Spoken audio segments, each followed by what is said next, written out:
بسم اللہ الرحمن الرحیم۔ السلام علیکم ورحمۃ اللہ وبرکاتہ۔ ایک ہی رات کا وظیفہ ہے یا وہابو یا وہابو۔ بتائے گئے طریقے کے مطابق پڑھ لیں، صبح تک کروڑوں ملیں گے۔ محترم میرے بھائیوں اور میری بہنوں، آج میں آپ کو ایک ہی رات کا وظیفہ بتانے والا ہوں، جس کے پڑھنے سے ایک ہی رات میں حاجتیں پوری ہو جاتی ہیں۔ آج رات اس وظیفے کو پڑھ لینا، صبح اٹھ کر دیکھیں گے دولت کا طوفان آ جائے گا، اتنے پیسے ملیں گے، آپ کے سب گھر والے خوش ہو جائیں گے۔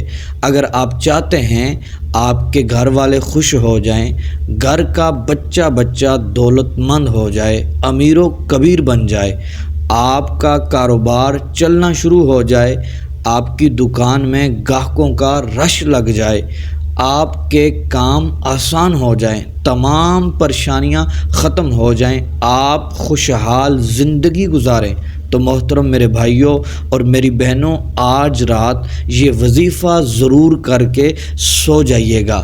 صبح تک رزق کے بند تالے کھل جائیں گے۔ اللہ عز و جل غیب سے ایسی مدد فرمائے گا، ایک ہی رات کے اندر تمام حاجتیں پوری ہو جائیں گی۔ محترم دوستو، بڑھتے ہیں اپنے عمل کی طرف۔ آپ نے توجہ سے سننا ہے۔ محترم دوستو، یہ عمل آپ نے نصف رات کو کرنا ہے۔ رات کو 12 بجے سے لے کر 1 بجے کے درمیان یہ عمل آپ نے کرنا ہے۔ محترم دوستو، سب سے پہلے آپ نے وضو کر لینا ہے، اس کے بعد آپ نے 3 سجدے کرنے ہیں۔ محترم دوستو، آپ نے سیدھا کھڑا ہونا ہے، اللہ اکبر کہتے ہوئے سجدے میں چلے جانا ہے، اور سجدے میں جا کر آپ نے 100 مرتبہ یا وہابو پڑھ لینا ہے۔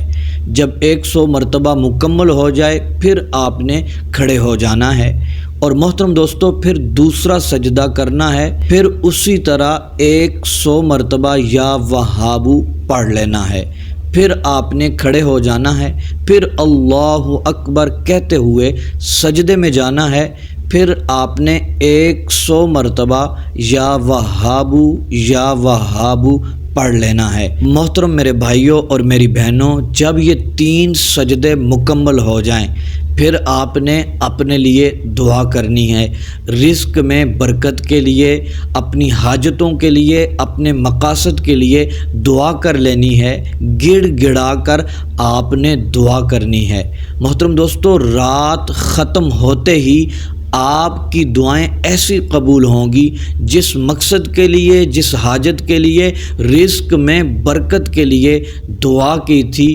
اللہ تبارک و تعالی ایسی مدد فرمائے گا، آپ کی تمام حاجتیں پوری ہو جائیں گی اور آپ کی دعائیں قبول ہو جائیں گی انشاءاللہ عز و جل۔